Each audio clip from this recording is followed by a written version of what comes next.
Well, I think it was the right ruling. It was the right ruling for the people of my district, certainly, and the state workers who, were unfairly put in the middle of a difficult situation. These are people who get up every morning to go to work, and they ought to be paid for the work that they do. So I am very relieved that the court refused to issue the injunction requested by the governor, and that for this month, and I think it'll go longer than that, there is no jeopardy. And long before this is heard, I am confident I'm going to do everything I can to make sure that we have a state budget. So I think it's a sense of relief, the right ruling financially for the state as well, as no doubt the state would have been hit with major penalties if the administration had followed through on this.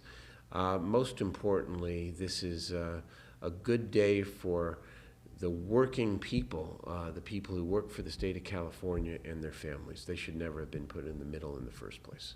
I know the governor is taking a lot of heat for this, but his office maintains this is the law. The judge also seemed to agree with some of the merits of their argument. So your opinion on that, the fact that he is trying to follow the law? Well, I disagree with the governor's interpretation of the law here. I think if you work a full day, you are entitled to a full day of pay. And that's very basic to me. And the judge's ruling, regardless of exactly what the rationale was, the fact of the matter is that state workers, many of who are my constituents, are going to get paid for a full salary for the work that they do. Thank you. I was just going to ask you about the significance that you see.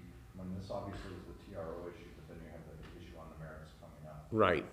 How much significance do you see with this? Well, the court the court of course still has jurisdiction, but I think the timing matters here. The fact of the matter is that we're coming close to the end of July. While we are making real progress on the budget, in my view, it's not quite done yet. It's a $19 billion problem and some significant differences. And state employees, my constituents, can rest assured that their paychecks for this month are going to be full paychecks. And given the court schedule and the briefing schedule as I understand it, that should be the same for August. Hopefully that won't be necessary for August because a state budget will be completed long before that. We just want to make sure it's a state budget that does not negatively impact the economy, resulting in more layoffs for state workers and other Californians.